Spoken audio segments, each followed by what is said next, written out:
un animal de 600 kg qui arrive sur le parc, qui fait 5 mètres de haut, etc. C'est une grosse logistique, évidemment. Ça fait partie des événements qu'on aime bien voir, parce que c'est un événement assez rare. Attention, attention.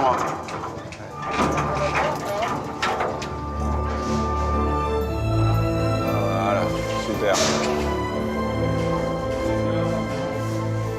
Regarde, ça y est, il est grand quand même. Alors, salut les gros. Kinshasa, notre petit hippo, va partir d'ici une quinzaine de jours. Donc en fait, il faut qu'elle apprenne à pas avoir peur de la caisse dans laquelle elle va être transportée. Comme ça, elle va voir. Hop.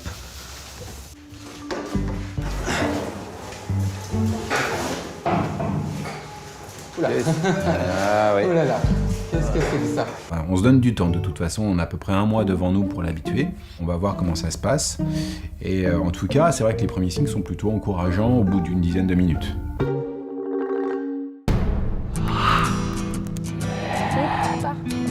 Ce matin, on se réveille avec Marie, on est en Hollande pour assister à un séminaire sur le bien-être animal et des méthodes d'entraînement qui peuvent s'appliquer à toute espèce. On prend la voiture de location pour aller en direction du zoo des Maines. Mais faudrait-il que Béret arrive à démarrer la voiture? Press clutch, tout ça.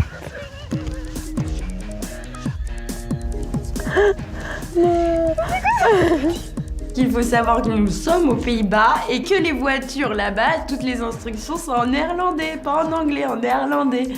Donc quand la voiture te met clutch to start, là tu sens le regard vide de Béret. C'est quoi clutch? Sur le frein, il tourne avec en même temps. Non, c'est pas ce que ça voulait dire. Un grand moment de solitude là.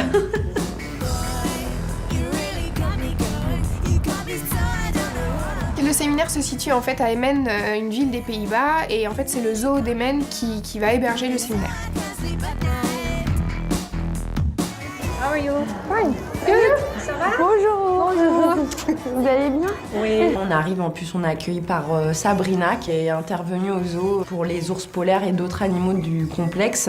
Enfin voilà, elle est contente de nous voir ici quoi. Okay, good morning everyone. Welcome to the seminar. So I'm very happy to start. As you can see, it's very busy. It's very full, crowded, lots of different people. Là, nous, ce qu'on vient chercher avant tout, c'est une ouverture sur un regard différent sur notre travail du quotidien. C'est se dire, bah finalement, on pense se remettre en question, mais on le fait peut-être pas de la bonne façon et on a peut-être encore d'autres choses à améliorer. On a toujours des choses à améliorer.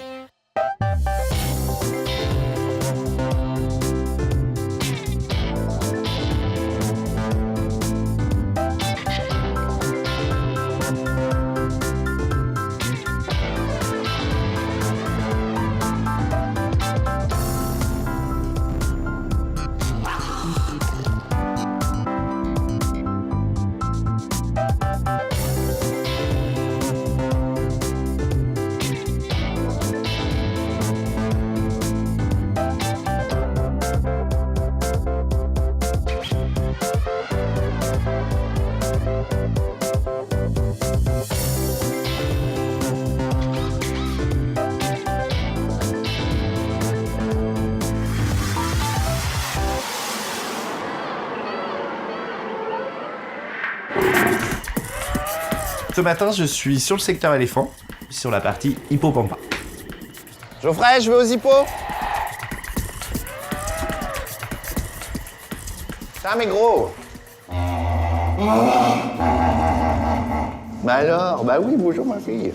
Au zoo, nous avons 3 hippos. Donc Babette, notre femelle hippo. On a ensuite Maasai, le mâle, et Kinshasa, leur descendante, leur progéniture, qui nous quitte dans quelques semaines. Je te nourris dans la caisse et je te sors. Je prépare mon enclos, donc comme d'habitude, mais en plus, je nettoie et je mets de la nourriture dans une caisse qui sert à transporter un hippopotame.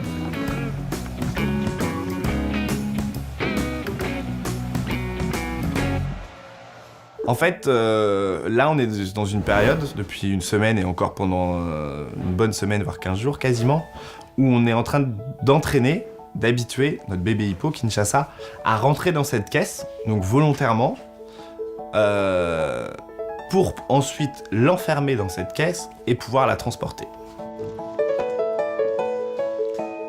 Je rentre dans le bâtiment, je donne les pilules contraceptives aux 2 femelles, comme tous les matins.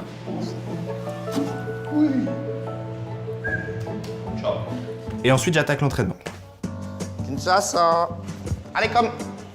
Allez, oui, oui. Oui, target. Good job. Viens, ma fille. L'entraînement, ça consiste à demander à l'animal à venir toucher une cible et rester en contact avec cette cible. Kinshasa, target. Et tu restes.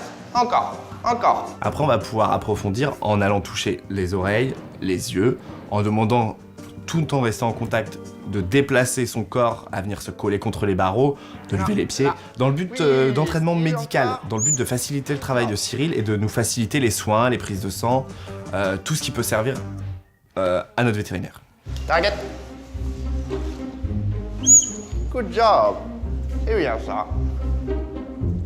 L'entraînement du matin, c'est aussi un moment où je vais ausculter l'animal. Je vais regarder dans la bouche, s'il n'y a pas des petits bobos, je vais regarder sur le corps, Voilà, je fais vraiment un check-up général de l'animal. Je suis pas vétérinaire, mais je fais le check-up du soigneur, quoi. Open ta bobo dans la bouche. C'est quoi tous ces bobos là? Aïe, attention à toi. Là, elle a des petits bobos dans la bouche. Bon, rien de grave, ça arrive très souvent. C'est très fréquent chez les hippos, ils ont la bouche très fragile. Mais voilà, je constate qu'elle a des petits bobos dans la bouche. Yo, bibi. Kinshasa. Target. Still. Encore. No. Target. Oh, still. Still. Good job.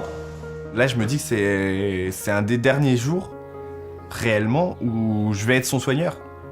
Parce que je vais revenir, je serai là pour le transport, mais être son soigneur, donc toute la journée, la sortir, la rentrer, faire l'entraînement, ouais, c'est une des dernières fois, ouais. Bah forcément, je suis triste, je vais être triste. Mais c'est comme ça.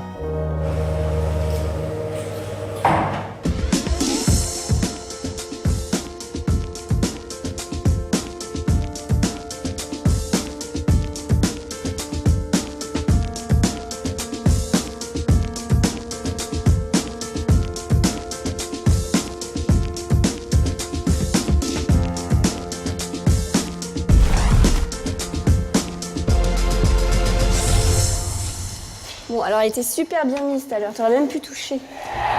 Elle était vraiment là, tout son long. Il faudrait qu'elle redescende avec la nourriture. Tu viens ma petite poule, viens faire montrer la Cyril. Ce matin, je rejoins Aurore au vivarium qui m'a signalé qu'il y avait des petites boules sur la face d'un des 2 iguanes femelles qu'on a donc au vivarium. Et donc, elle m'a demandé de passer ce matin pour jeter un coup d'œil. C'est à quel endroit précisément en fait? Alors, bah, il y a toujours sa petite boule qu'elle a là. Donc là, ensuite, tu vois, il y en a une qui a poussé décalée de son œil, là. Je sais pas si tu la vois. Oui, je vois, ouais, d'accord. Et elle en a une autre qui est ici. Il faut que... Et sur le côté, tu la vois, la petite boule. Oui, ok. Alors qu'avant, elle avait vraiment que sur le nez. Oui. Écoute, on va devoir, je pense, explorer ça. Ce que je vois, c'est qu'effectivement, il y a des petites déformations au niveau de la face et au niveau aussi de la mandibule, la mâchoire inférieure de l'animal. Et ça, c'est assez évocateur de petits abcès qui se localisent donc à cet endroit-là, notamment lorsque l'animal a pris l'habitude de venir se frotter contre les parois du vivarium. Est-ce qu'elle se tape un peu de temps en temps contre la vitre? Par contre, voilà. Souvent, je la vois, elle me fait même quand je fais mes carreaux le matin. Tu vois, il y a une traînée en fait, et elle fait des allers-retours et elle se frotte. Parce que c'est souvent quand il y a des lésions d'abrasion comme ça, c'est des portes d'entrée pour des bactéries et ça fait ce genre de petits abcès à ces endroits-là. Et pour le coup, tu sais, chez les reptiles, c'est dur, ça fait une masse en fait. Ouais. Donc faut que j'aille mettre un coup de bistouri pour aller voir là-dessous, quoi. Donc là, faut endormir. Donc on va se planifier ça. Bon, il n'y a pas d'urgence. Elle mange bien? Ah oui, sinon c'est toujours la première à venir manger. Ok, ça marche.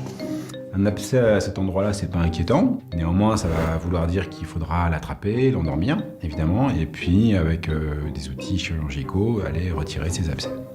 Tu veux les combattre d'autre chose ou c'est... Il y avait Lady aussi, en fait, elle est toujours prise du nez. Donc Lady, c'est une de nos 2 femelles tatou. Et depuis un petit moment, Lady a des difficultés respiratoires, enfin du moins des signes respiratoires. Et même l'autre jour, elle a éternué et il y avait du sang en fait.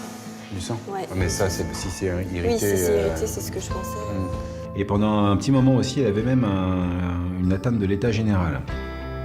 Alors, il s'avère qu'on a réussi à isoler un parasite chez elle, qu'on a traité à plusieurs reprises, et que j'ai aussi traité d'éventuelles complications de cette infestation parasitaire. Il n'y avait pas eu un mieux quand même après la dernière injection là? Bah, on avait eu un mieux, et puis en fait, là maintenant, ça stagne vraiment. Elle est vraiment prise du nez, quoi. C'est vraiment. Elle remange bien. Le soir, elle est sortie avec Gaga, ça va. Elle est bien, mais elle est toujours. Ouais, on sent qu'elle a du mal à respirer et on sent que ça l'embête, quoi. Alors, bon, bah, c'est pareil, on fera peut-être à ce moment-là un petit écouvillon Ouais. pour aller voir ce qu'il y a. Et là, avant de repartir sur un 4e, voire 5e traitement antibiotique, je préfère cette fois-ci en fait, aller directement faire un petit prélèvement localement pour voir de quel type de germe il s'agit, si on arrive à l'isoler. Voilà, bon. Merci, Cyril. À plus tard. Money's the motivation, money's the conversation. You on vacation, we getting paid, so we on vacation. I did it for the fam. It's whatever we had to do, it's just who I am. I ride or die for mine. I'm ride or die material. One life to live, so here we go. This moment, we own it.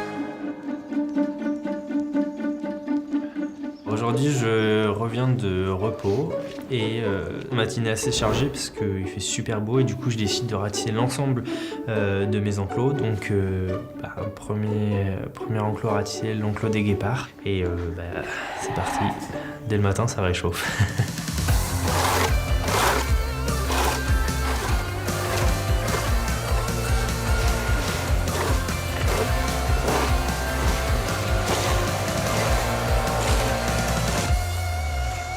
Aujourd'hui, j'ai Stanley sur mon secteur et du coup, on s'y met à deux, c'est déjà plus rapide. Moi, je ratisse, je fais des tas et lui, derrière, il passe, il ramasse les tas. Ça va? Ouais, j'ai attrapé chaud, mon gars. Oh, mais pas de brouette en plus pour les ramener, quoi. Sérieux? Bah non, il y avait rien. C'est vrai que notre métier, c'est pas que, on n'est pas que soigneur, on est soigneur, technique, espace vert, on met un peu de tout à la fois et c'est pas plus mal, au moins ça évite la routine. Allez gros. Allez, dehors. Et t'arrives à les différencier toi les deux? Avec le bout de la queue, ouais. Juste avec le bout de la queue? Ouais, il y en a un qui a un plus Samboro est plus... Et il est plus costaud quand même un peu. Ouais. C'est le dominant. Ouais. Une fois tous les guépards sortis, je passe aux girafes parce que c'est la première sortie d'Usul, notre mâle girafe. Et si tu peux... Donc l'idée aujourd'hui, c'est de lui ouvrir à lui tout seul pour en fait qu'il fasse le tour de l'enclos, tranquillou, et puis que surtout il rentre par la bonne porte. Oui. Tu vois? Ouais. Donc on va lui ouvrir, puis on va laisser la porte ouverte. Ça marche. Dac, on fait comme ça. Pas de problème. Aujourd'hui, on a convenu de permettre à Usul de sortir pour la première fois dans son nouvel enclos. Donc effectivement, c'est un double événement. Le premier pour l'animal, parce qu'il va découvrir un nouvel environnement. L'événement pour les soigneurs aussi, parce que c'est toujours quelque chose d'impressionnant de laisser pour la première fois sortir cet animal de 600 kg, de 5 mètres de haut. Le principe, c'est de laisser les femelles à l'intérieur, d'ouvrir la porte pour que Usul puisse sortir et découvrir l'enclos librement. Et puis après, une fois qu'il sera bien habitué, on sortira les femelles qui iront le rejoindre. Grand moment, ouverture de la porte, et puis on attend.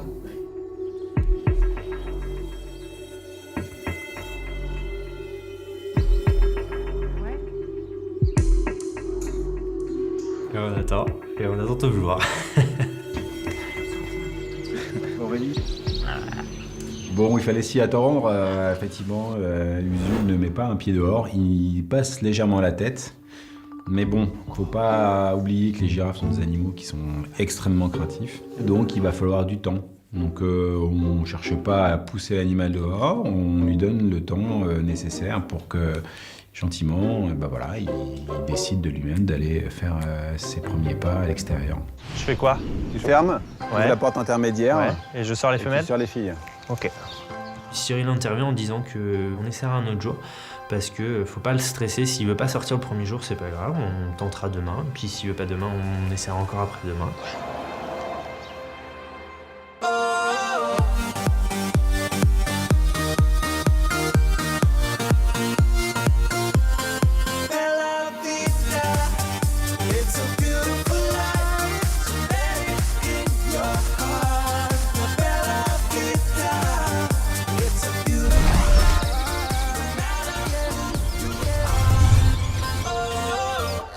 Le sécateur, tu l'as mis où tout à l'heure? Là, regarde, il y en a plein. Par contre, tu coupes bien au ras du sol, hein, Ouais. les bambous. Hein. Coupez pas à mi-hauteur parce qu'après, ça fait moche dans les parterres. Cet après-midi, on a prévu de faire un petit enrichissement à Fanzi. Fanzi, c'est un calao terrestre qui est très joueur. C'est vrai que c'est vraiment c'est notre gros bébé en quelque sorte. Donc on va faire un enrichissement plutôt alimentaire, cacher la nourriture en fait dans un carton et dans une bouteille de lait. Le but c'est vraiment de l'occuper à chercher sa nourriture. Allez, on y va. Ouais. Ça le fait? Je vais essayer.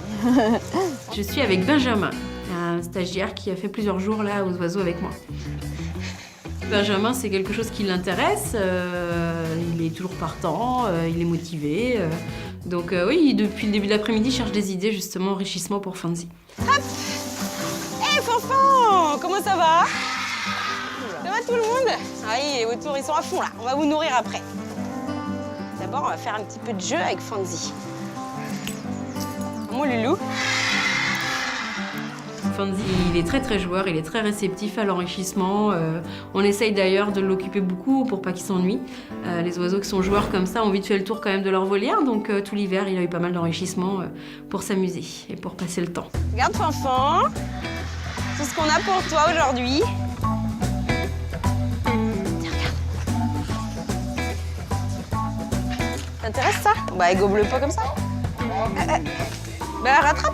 Hé Fanfan! Yeah! Non, tu t'en fiches, ça se mange pas, ça. Tiens, regarde, là, je crois qu'il y a des trucs qui se mangent dedans. Ça fait plaisir de le voir comme ça, réceptif, joueur. On sait au moins qu'il passe un bon moment, qu'il n'attend pas juste dans sa volière qu'on vienne le nourrir. Parce que souvent, alors là, devant nous, il récupère juste la nourriture qu'on a cachée dans la bouteille et dans le carton. Mais je sais que le lendemain, le carton, il va être en confetti, quoi. Donc ça va l'occuper quand même un sacré moment et il va s'éclater, il va y en avoir partout. C'est du boulot pour nous le lendemain, mais au moins, lui, il a passé un bon moment et c'est le principal. Alors, t'aurais pas autre chose d'intéressant, Barbara, là? Qu'est-ce que c'est que ça? Doucement. Attends, regarde. Un lit Fanfan.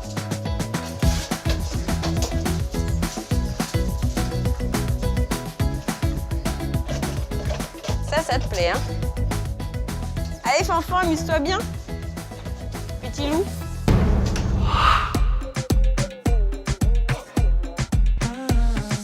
Watch out for this, I did my best lyrics. Mash up the place, but you are not for this. Yo, me nah miss number one funny list. Mash up the place. Oh my, yeah.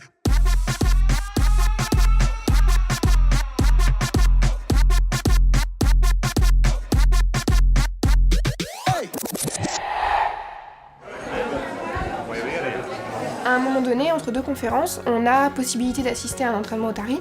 Donc toute la salle de conférence se dirige vers l'extérieur. Ça va avec l'anglais? Ça va. Oui, ça va. Sabrina nous demande des nouvelles du zoo, si les ours polaires et tous les animaux avec qui elle avait bossé avec nous vont bien. Les animaux, ça va. Les états, ça va. Cathy, toujours son air aimable. So welcome. The presentation with the animals will be on the island game. Après, on a une session d'entraînement d'otari qui va nous être présentée. Now, as you can probably see, who is Quito, the guy, and we have Cindy. Là-bas, elles ont des otaries d'Afrique du Sud. Elles ont des plus grandes oreilles. Elles sont plus grandes et plus fines et elles ont un nez très allongé et un peu pointu. Well, all of these animals have their own station on the island, and in this case, Cindy is not yet on her station. Bonjour. C'est tout petit, mon Dieu. Il y avait deux jeunes qui avaient un peu plus d'1 an. Donc c'est des crevettes quoi, des bébés. Oh là là, moi j'adore quoi, c'est toute petite. Je kiffe. T'as vu? Elle commence sur ta raquette au point. Il y a des choses qui tout de suite m'interpellent, c'est le calme en fait. Ces deux personnes sont en train de travailler, il n'y a pas de niveau sonore qui monte comme chez nous en fait. C'est très silencieux et c'est très calme par rapport à nous. On est peut-être trop... Oui, mais c'est aussi une espèce assez différente quand même.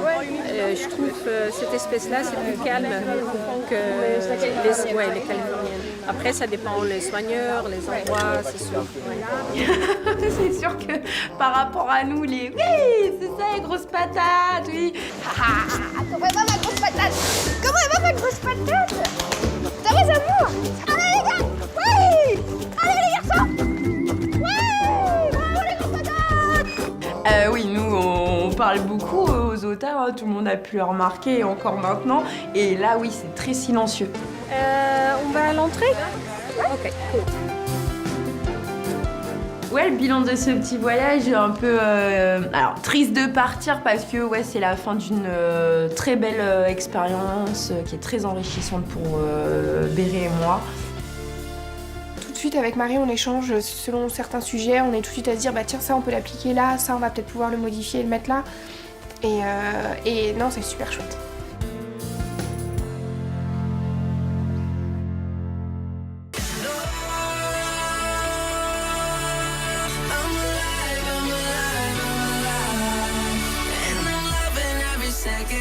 Minute, hour, bigger, better, stronger, power. I got that power.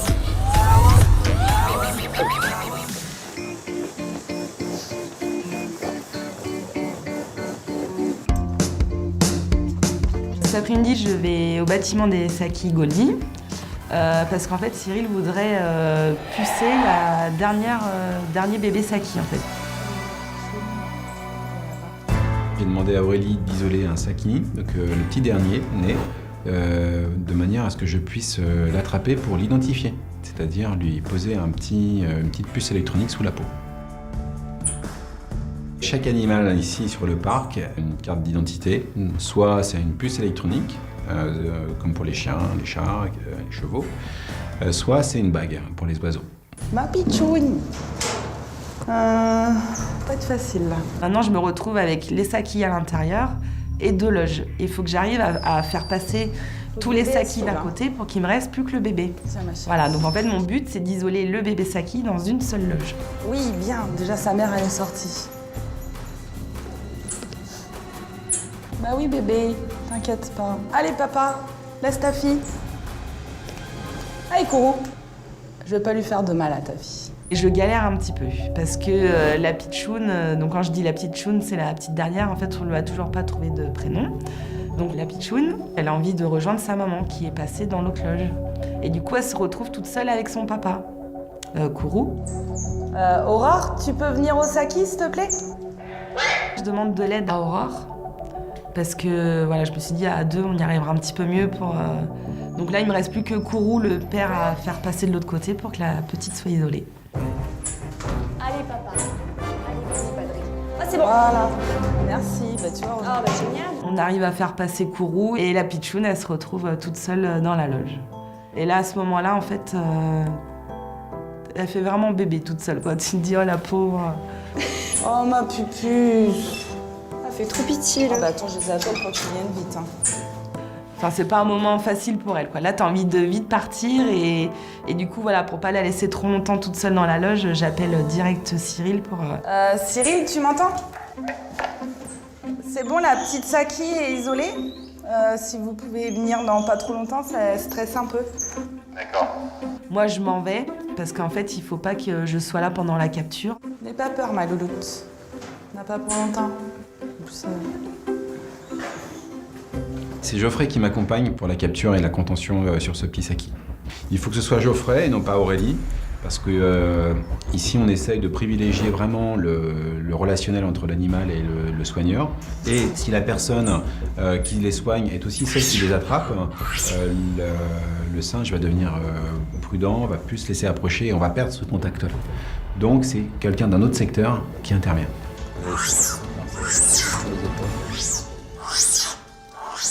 Le puçage, ça consiste donc à faire comme une piqûre, donc on utilise un dispositif avec une aiguille, en fait un trocar, et dans laquelle en fait il y a un petit mandrin en plastique qui me permet de pousser en fait la puce électronique qui est logée dans l'aiguille. La puce qui est un tout petit peu plus petite qu'un grain de riz. Bon,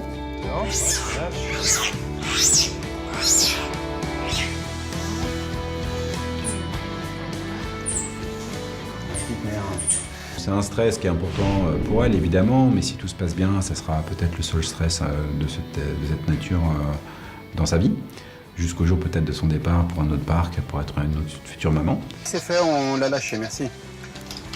Impeccable. Merci Geoffrey. De rien. Bon, qu'est-ce que tu voulais me dire, Marie? Joe la ratisse, il passe pas partout.